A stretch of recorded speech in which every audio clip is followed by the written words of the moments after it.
of kimchi. So what I have here is a whole and a half Napa cabbage, and what I've done is actually washed it. So because I'm making quite a large quantity of it, I've washed and gone through each layer about 2 times and let it dry for a little bit. And now we've reached the stage where we actually have to salt each layer. As you know, kimchi is a fermented product, and the first part is actually salting and letting the moisture come out of all of that cabbage. So I've got a quarter of a cabbage here, and I've got my salt here as well. It can just be any ordinary salt, or if you have kosher salt, that'll be even better, but any kind of salt will do. So my aim is to start from the outside to working my way into the center. So I'm just going to be sprinkling that salt there and really pushing that salt into, really every part of that leaf as well.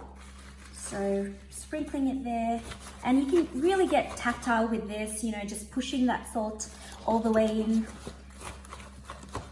the center, and then you're just working through each of those layers there. I've actually salted all of our cabbage so far, and I've let it sit for about 30 minutes. And at the 30-minute mark is when we want to actually turn around the cabbage. So as you can see, the salt has actually caused all of the water to actually be drawn out of the cabbage itself. As you can see from the side, that's already a lot of water that's come out of the cabbage so far. So so at this stage, we're just allowing the salt to do its job, but also turning it around will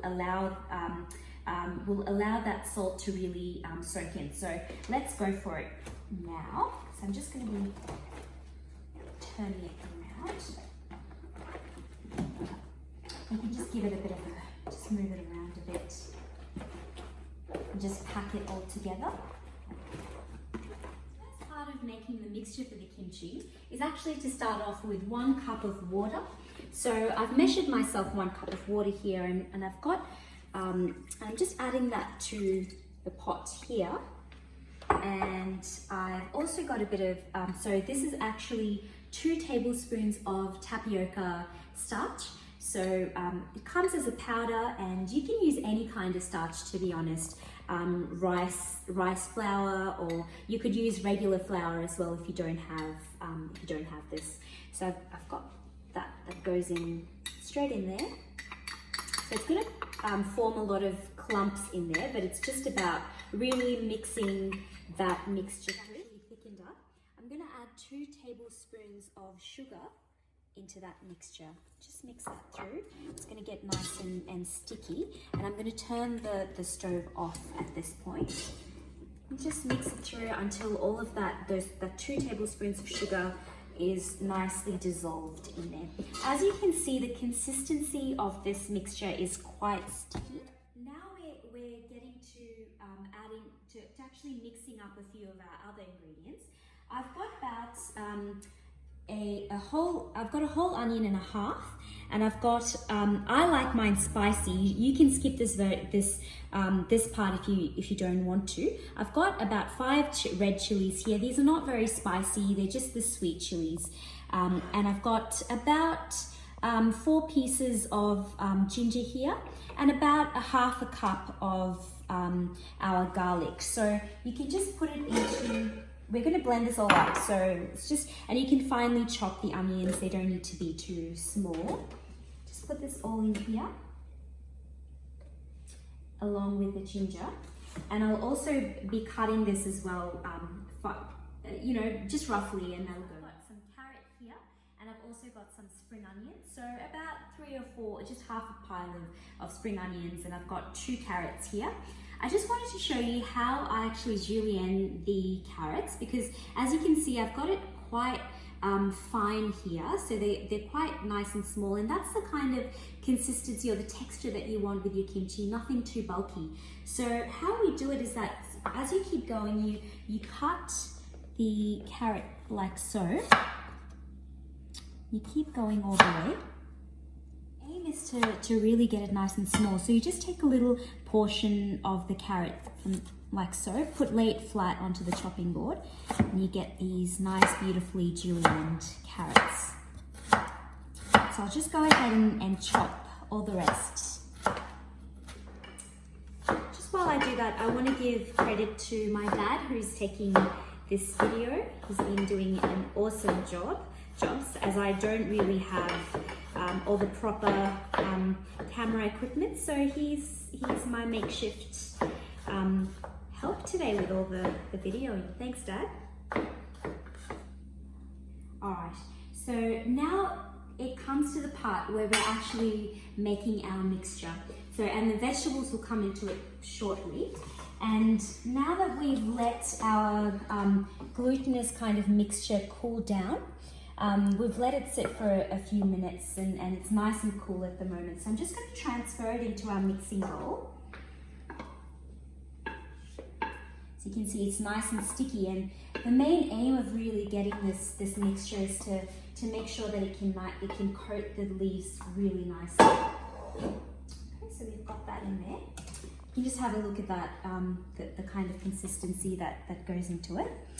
Now I've got, originally the recipe calls for red chili flakes, but I don't have any red chili flakes, so I'm going to improvise and use some red chili powder. Nice little bit here. So I've got 1 cup of this red chili powder, but you know, it's really up to taste. If you like it more spicy, you can go ahead and put up to 2 cups of the red chili powder. All right, so I'm just going to add that, just dunk that in. There's this product called Saeujat. It's a Korean product, and it's pretty much just shrimp, and it's what we want is about 1 cup of the Saeujat. Well, actually 1/4 cup of Saeujat. So I'm just going to heap it all in here, and as you can see that it's quite it's got a bit of brine in there as well, so it comes with a bit of liquid in there. So I'm just going to heap up, you know, 1/4 cup of that, and I'm going to squeeze all of that liquid, because that liquid's really nice and fishy, and that can go in there as well. So after you've squeezed it all in there, I'm just going to put the rest of the mixture onto the chopping board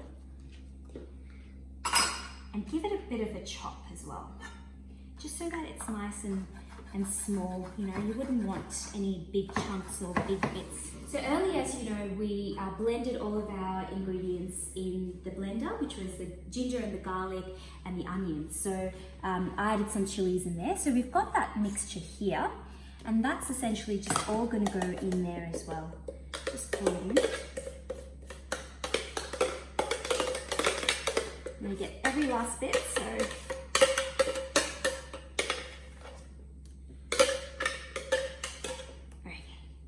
so we've got that in there. Now, I like to add some gochujang. I'm a big fan of gochujang, and I love the flavor. And I've got this brand here that I just picked up from the Korean shop. As you can see, it's a nice rich color, and it's got a beautiful flavor as well. So I'm just gonna add about 2 tablespoons of gochujang, because I just love it so much. And add 2 big tablespoons of that in there. So that's gonna form part of the mixture as well. Now the last element of this mixture, we'll mix it in a second, is our vegetables. So we've got our beautifully julienned carrots here that can go in, and our spring onions as well. All right, so it should look like this at the end of it. Beautiful, thick kind of mixture. And now we can move on to, as I mentioned earlier, we're moving our kimchi every half an hour. So as you can see, there's so much liquid that's come out of that kimchi. There's so much water. So what I'm going to do is just quickly remove that fluid, all of that liquid. Just get rid of all of that. And we're going to flip it over again, move it around. You know, just move that kimchi all about, and we're going to let it sit for another 30 minutes, and just kind of, you know, push them. I'm going to wash each of the layers nice and thoroughly. You can have the water on just a cool temperature because you don't want the cabbage to cook. And really getting in between all those layers as well. Just going to put my strainer just under. As you're doing this, you are going to have a lot of the leaves actually coming off the cabbage. So that'll actually catch all of that. So we've done one, and we just keep doing that with each of those bits of the kimchi about 4 times because the salt was a little too salty for my liking. So now that I have the kimchi ready, I've let it kind of drain for about 15 minutes just to make sure that all that residual water is gone. So now it's really up to mixing our mixture in with the in between the leaves. My hands are really clean. I'm going to put my hands in here because that's really the best way to get it in between all those layers of the cabbage. So mixing it through to the next layer. You just want to do the front and the back of each leaf so that it's nicely coated. As you can see, because our mixture is quite thick, it's going on beautifully on there. Just all the way to the ends, to the leaves, and just giving a bit of a massage as well. So we've got a lot of mixture here. I like my kimchi really nicely coated and full of flavor. I'm just going to explain as well, kimchi is a really beautiful condiment to any kind of stir fry. You can also use it just on the side. You can use it in soups. It's really versatile and it's amazing for your gut health. As a doctor, gut health is something that you learn about, and there are even studies that show that really good gut health can actually promote mental health. A lot of the cabbage. This is the quartered part of the cabbage. And I'm just going to fold just the ends of it. I'm just going to fold it nice and compact like that. And I'm just going to place it onto one edge, kind of push it to the edge of the container and nicely pack it in there. Then I'm just going to work through all the rest of my cabbage and just pretty much doing the same thing. And I'll show you what it looks like at the end. I have our finished product here. As you can see, it's nicely coated. You can just put it into a container. Traditionally in Korea, they use an ongi, which is a little ceramic or a big ceramic pots where in the winter or the summertime, when they're making their lots of kimchi, they can put it in there. But obviously, we've had to improvise with our container here. And just to tell you a bit more about how you can use it, you can just chop up little bits and have it on the side. And yeah, so enjoy this Korean kimchi recipe and tell me about how you go. And yeah, I hope you liked it.